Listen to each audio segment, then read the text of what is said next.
As scheduled, we shall be going to the next chapter. That is the third one. And third one chapter is one of the major chapter in Bhagavad Gita, because that's what we refer to. Whenever we say Bhagavad Gita, or whenever you might have seen the poster which is made for my sessions, there was a shlok written Karmanyavadhikarasya. I should just wait for the people to get the place.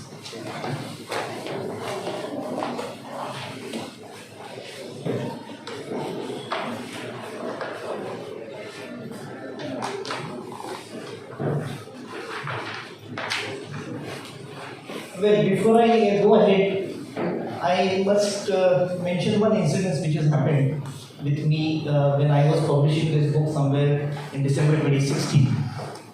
And that experience is something related to probably attending this session. And I just recollected it just now. So I must tell you. When I published this book, it was 15th of December 2016. Means almost 6 years before it was published. In Ferguson College, they have got one auditorium, and it was a general book release program, a typical book release function. I have invited late Dr. P.C. Shezvalkar. You might have heard his name. He is treated as management guru as far as all overall India is concerned. He is the first person who has started with the first management institute in Pune, that is IMTR, which is on Deccan right now. It was started somewhere in 1971. And he is treated, as I said, management guru not only in Pune but all over India. If you ask anybody in industrial area who's P.C. Shezvalkar, there is not a single person who doesn't know him. So he was the person who inaugurated my book, who released my book. Even my book consists of his foreword by him. And there were many other officials who were there at the time of release. So it was released for the first time. So I have invited many of my friends, my colleagues, then people from the same fraternity, some of the industrialists were also there. So one of my classmates who was there with me while I was doing my MBA, MBA HR, so she called me up and she said, Ashutosh, I'm sorry I cannot attend your book release. I said, is there any difficulty? Incidentally, she is paralyzed person, she is on a wheelchair due to some accident. So I asked her, what is the problem? Why can't you come? She said, look, you have written a book on Bhagavad Gita and I am a Christian. That's why I cannot attend. That was the comment which I received from her. So when I talked to her after this sentence, that is what I told you on the day one, that this is not a religious book first of all. This is not a spiritual book. By this book, I do not want to promote any religion. This book is written only with an intention to tell probably the entire world that whatever we teach to management students across the globe, all those principles, philosophies, concepts, theories, all those were present in Bhagavad Gita, which was written 5,000 years ago. Nothing to do with Hindu religion, nothing to do with any other particular promotion of even my book for that matter. I am not here to promote my book. That is on its way getting it published on the Amazon. If you could give a search on Amazon Management in Bhagavad Gita, you will find this is the only book available here. Nobody in the world has probably written this book because it's not available, at least as on today on Amazon. Point is, this is not a spiritual book. I am not going to teach you Bhagavad Gita here, and that's why I am trying to avoid Bhagavad Gita verses. Otherwise, this lecture, as I said, would have go long and long. On one individual chapter, I can speak for hours, going verse by verse, because I have told that in my entire book, I have come across somewhere around 500 plus management principles through 700 verses. So, on an average, after one and a half verse, so there is one or some or the other principle founded. So I repeat before I start with unit number 3 that there is not a single spiritual or religious thought behind these sessions. It is purely for you people to understand what management principle philosophy is, which all of you are going to learn in next 3 years semesters to come, or probably in first semester which you have already done. So talking about unit number 3, just an overview of unit number 3 says that an individual must attempt his work with total commitment. Now this is not again a spiritual thing. Whatever we are doing, if you are dedicated to it, then only you are likely to expect some things coming out of it. And dedication is a very comparatively simple word. We have been using this word since our school days, and your teacher must have been telling you, whatever you do it with dedication. Now, what do you mean by dedication? Dedication is something where you are giving your fullest of your efficiency, 100% of your efficiency. Dedication is something where you are doing the things, in simple words, by heart. So whatever you do it by heart. Whatever you do, you try to become the best person in that particular profession. I remember there was a story in our school days in some of the subjects I don't remember. And the story was something like that whatever you want to become, you try to become the best in that particular field. Just reference will come again in 10th chapter. And it is further mentioned that even if you decide to become a thief, be the best thief in the world. You know, recollecting back Dhoom 3 or Dhoom 2, which you might have seen. The entire movie is about, stealing that precious stone from somewhere. I think Hrithik Roshan has played the negative role in it. Dhoom 3 or Dhoom 2? Okay. So he was called for that particular activity because he was the topmost thief in that arena. So whatever you want to do, try to become the best in it, and for becoming the best, what you need to have is the commitment for whatever you are doing. You may be studying, you may be in any of the areas of the specializations. You are supposed to do the work with total commitment and total dedication. You should concentrate on the details of the task organized, but without expectation of the result. Now this is a slightly tricky thing, which is even written in my advertisement of these sessions. Karmanye vadikaraste ma kaleshu kadashana ma karma phalehetuhu mate sangodsa karma. Which simply means, in fact, this particular verse is not from 3rd chapter, it is in 2nd chapter. But whenever people think about Bhagavad Gita, and whosoever people know a little about Bhagavad Gita, probably that is the only verse which people know. They do not know the interverse, they only say Karmanye vadikaraste, that's the only thing they know. Which means that you keep on doing your work, you concentrate on your work, you concentrate on each and every minute detail of your work, and don't expect any results out of it. Does that mean that you work with the organization, you do complete your 30 days of working with as a duty or as a designation which you are holding, and after 30th day you go to your manager or go to your accountant and you tell him, I don't want salary. Will you do it? Have you understood my question? That after 30 days of working, you don't expect salary. Does it happen like that? No. It's not even the meaning of that verse. It simply says that whatever you do it with commitment, do it with dedication, the fruits will automatically come to you.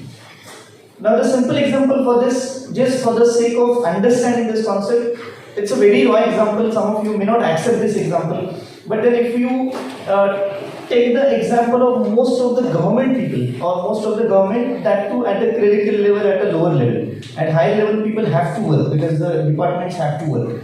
So at the lower level you will find people trying to avoid the work because they know that even if I don't do the work right now, even if I postpone the work, even if I do not do it with dedication, still I am going to get the salary. Whereas when you know in the industries where you people are going to enter, today's industries are called as performance-oriented industries. And a very simple principle used in today's industries is perform or perish. What do you mean by perish? Go away, means disappear. So today's industries will be talking to you that you will have to perform or you have to perish, means perform or you leave the job. Today's industries are called as performance-oriented industries. Every company will have what your performance appraisal. Some companies do have this appraisal after 1 year. Some of them they do have after 6 months. IT companies have performance appraisal probably after 3 months or every day at times. Performance appraisal is what you perform, and then that performance will be measured in a quantifiable outcome so that you can prove, as I talked to you yesterday, 20,000 rupees paid to you, whether you are giving back 2 lakh rupees or not. So in this performance oriented industry, what is expected from you is only commitment and dedicated work. The salary will automatically come to you. That may be a simplistic understanding which I am trying to tell you, that not expecting any results out of it means You keep on working, and the day will come where people will recognize you, people will give you the fruits, people will give you the outcome of whatever you have been doing. I must mention with pride and but at the same time very humbly that I have been reading Bhagavad Gita since 5th standard. That was in 1977 when I was in 5th standard. It must have been around 45 plus years. When I was in 5th standard, there used to be a competition of mugging up these Bhagavad Gita adhyayas, Bhagavad Gita chapters. Probably you might have had in your schools. It's there. It's still there. Gita Dharma Mandal. Yeah, so they organize these competitions. So 15th chapter, which is likely to come here. So 15th chapter was the easiest probably to remember. And then we mugged it up. And I got a certificate of 15th chapter, then I did for 12th chapter, I did for 9th chapter. These are the three which are there in the competition. Without understanding a single word out of it, I just mugged it up, got that certificate. Fortunately, in my school days from 5th standard to 10th standard, I had Sanskrit subject as an elective. So I took it, and again, I didn't know why should I take it, but my parents were teachers. They told me, okay, you have to take Sanskrit as an optional subject. So I took it, and then slowly I started understanding Bhagavad Gita. So by generating the interest in it, I went on reading without again understanding the meaning, because it was very much high level meaning which Bhagavad Gita has, which unless and until you reach to a particular age or reach to a particular maturity level, you won't be able to understand it. So in 5th to 10th standard, I was not still understanding the real or the core meaning of those verses, but I still kept on reading. After that, what has happened? I came to Pune for doing my engineering. While being in my room hostel, I used to read one adhyaya, one chapter every day. And as I told, there are 18 chapters. After I finished with 18, I used to start again from first. And then it went on and went on and went on. So you can just imagine 365 days divided by 18 into 45 years. So how many times I might have read Bhagavad Gita? So by virtue of reading continuously, it's now that I have like entire Bhagavad Gita is there, which I have got in my brain. Right? Point here is, I didn't expected anything out of it. I had never thought that I'll be getting something out of this Bhagavad Gita reading or maybe studying Bhagavad Gita. It was a day when in 2006, around 15 years before, 16, 17 years before, somebody from PCMC, Nigdi Rotary Club. So they called me and they told me that why can't you come to our Rotary Club and deliver a session on management in Bhagavad Gita. That was the first time when I had thought that there is some connection between Bhagavad Gita and management. I always wait when some people come late. No, the reason is Essentials of Psychology for Managers. We have learned in unit number 2 that all of us are born with 5 fundamental senses. Which are those? Seeing, hearing, tasting, smelling and touching. So when somebody comes late, all of us, whether you know that person or not, whether you are interested in that person or not, all of us will look at that person till the person takes the seat. And during that time, this sense is more activated. And it is proven by biology or physiology that when one sense is activated, other senses become comparatively weak. That's why, while driving, you are not allowed to drive like this. You are listening to somebody talking on a mobile, because this sense is more activated, this sense becomes weak, and you are trying to find out a building, that building goes in front of you. You will not remember it, that this was the building where you are supposed to go, because this sense is activated. This is proven by biology, it's not my invention as such. Coming back. So, 2006, somebody invited me to speak on this topic. Till that day, I have not thought of that there is some connection between Bhagavad Gita and management. So, for that particular speech, I told him, sorry, I might require 1 month, so maybe in this month I may not be able to give that speech. Next month I will give, because I will have to prepare. So that is only for that particular speech of 45 minutes, I started preparing and tried to find out the connection between Bhagavad Gita and management. And that is the day, 2006, day I forgot. But then that is the time, that is the year from where I started searching or thinking Bhagavad Gita from management perspective. And then a day came after 10 years, 2016, when I released this book. This book was written when unfortunately I was jobless. for somewhere around 6 to 7 months, I didn't have a job. 2015.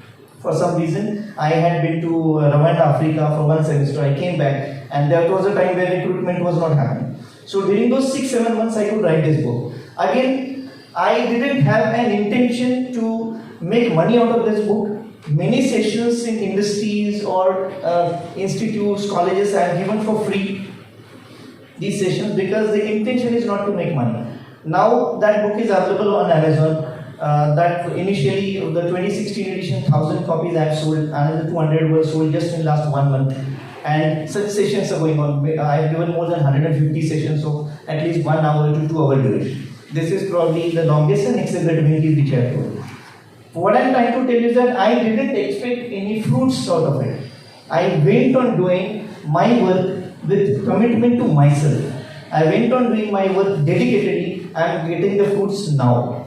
So whatever you do, you may not accept it at this moment because all of you people are very much young at the age of 22 to 24. But then later on, after 15 years or 20 years, you will definitely agree with me that you have to keep on doing the work very dedicatedly, whichever you feel you belong to. That doesn't matter, whichever specialization you have, whichever industry you work with, if you do your work dedicatedly, there would be something where people will start recognizing you and you will start reaping the fruits of it. And that will happen automatically. And I cannot give you more examples than that for the want of time, but then better you experience it and then you will admit with this particular time.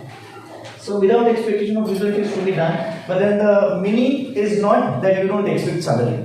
Because salary is your right, you work for 1 month, and in performance oriented industries, sometimes the salaries are linked with your performance as well. The better is performance appraisal, the better grade next year you will be getting promoted to the next position, or you will get a higher next grade of salary. So your salary is always linked with performance, and performance can be better only when you do it with commitment. That commitment or that improvement, that dedication can be as simple as drafting a simple letter. Now if I ask you to draft a simple letter of leave application, I can guarantee you that all of you are likely to commit at least 5 to 10 mistakes in that letter. Which are those mistakes? Whether there should be a space before the comma or after the comma, which we have learned in 5th standard. There is certain fundamental English grammar, that is where we make, I would say, very fantastic mistakes, which we are not expected to as a postgraduate students. So minute mistakes are there, but then we think, chalta hai. And that is the very worst part which happens in our country, chalta hai. No chalta hai. Industries will not accept chalta hai because industries are gone ahead. Yesterday we have talked about Kaizen, where we are thinking about there are different concepts which will be coming up later as well. There are concepts something called as zero defect manufacturing. No defect at all. Whatever product you are manufacturing, it is 100% perfect in all the aspects. And if they are producing the thing which is without any kind of defect, it cannot happen by any one single person making mistake. So everybody is a contributor to that perfection, and your misperfection or imperfection should not affect their perfection. So whatever you do, smallest thing, you might be contributing to the product, you are supposed to be doing it with dedication. Very simplistic example is that in manufacturing company, you might have visited as an industrial visit to some companies, or otherwise you might have seen in the movies that there are different machines which are automatically working, automatically moving. There are some machines where workers are working in front of it, and then one operation is done by one worker, it goes to the next worker, he does another operation, then it goes to the next. So for one particular small finishing of some part in a corner of 3000 parts in a diesel engine, that is going to affect the entire performance of a diesel engine, which is dependent on the entire performance of that car which you are driving. So a minutest part of any particular engine or any particular operation is likely to give or mark the impression of the company. Because of whom this has happened? Because of a very small worker somewhere in the corner who is working for the organization. So that worker is also supposed to work with dedication. I'll give you another example, which is of a company, Pune-based company right now, which is Tata's. All of you know. If you go to any of Tata's manufacturing unit today, you will find many people who are working there with Tata's for last 20 years, 25 years. The reason is, one more context will come later. But one of the reasons is that everybody has achieved the perfection which is given to them with the help of training which is given to them. Any new system comes up, the training is provided so that people will become more and more perfect as and when they go on using the new systems. The summarily, what I want to tell you is that you have to simply do your work with commitment. It may be studies, routine studies. It may be submitting your CCEs. That is our common experiences, that when we get the CCEs, the other CC is simply handwritten xerox, which we don't expect. When you are copying from somebody, I am sure that you are not putting your own brain or own head into it. While writing, you may be watching a TV, or you might be having your headphones put on, you are simply copying what you can see, the words as it is. Where is the dedication? Where is the commitment? Where is your inner willingness or inner efficiency, ability to put into it? So fruits, you might get 8 out of 10. In MCQ examination, you get 9 out of 10 and you can score more marks. But then does it really make you a perfect person? Does it really make you to become a person who is with commitment? So give it a thought. This should change your life. Whatever you do, try to make a perfection in it, and then you will see the results, not now, but maybe after 5 years, after 10 years. Because we are expected to get used to it, then only the perfection comes. Perfection is not, which again will happen overnight. You will have to work for that. So coming to the last sentence in this slide, this approach leads to lasting credit. Lasting means which will last long, till the time you die, and probably till the time after you die, or even after your death. And impression and success for the organization as well as for the individual. Yesterday or day before, there was a concept of learning organization which I told you. Learning organization means the organization, people who are learning. So if every individual becomes perfect, then the organization will become perfect. Every individual does his work with dedication, the organization will definitely get benefited out of it. This is the most important message Bhagavad Gita that I told you right at the start.